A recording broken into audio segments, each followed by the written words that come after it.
Welcome to Yeti. We are happy to have you on board. We are here for you if you need us during this training process. We encourage you to schedule a training if you need to do so. However, we have set up a bunch of video for you to be able to run through some of this on your own at your own pace if you prefer to do so.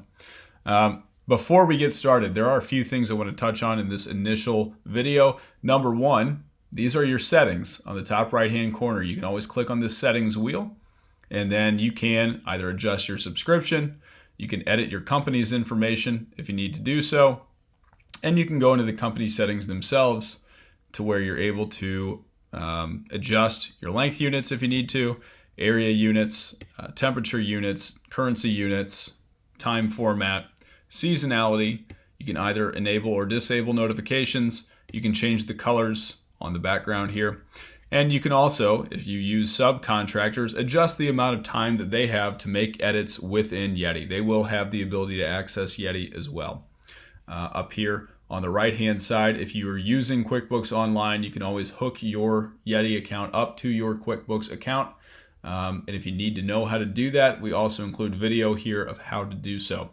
Which brings me to my next point.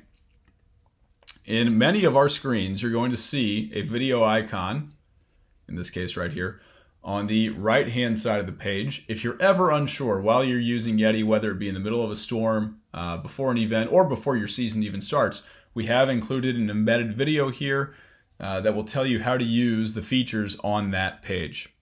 The last thing I'll leave you with before we jump into training here, we typically recommend to, on the left-hand side here, start at the bottom and work your way up when adding in information, because all of this information will eventually lead to route creation. And once routes are created, you can use Yeti in the field. At that point, you're ready to go. There's nothing left that you need to do.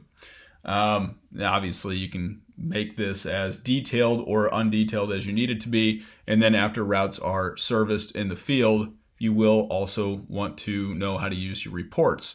But for the initial setup, the initial onboarding, and anytime you add information going forward, again, our recommendation, you don't always have to do it this way, but the recommendation would be to start either at subs or users and then work your way up and eventually get to routes. So if you have any questions for us while you're rolling through this, feel free to reach out to onboarding@yetisnow.com. Thank you.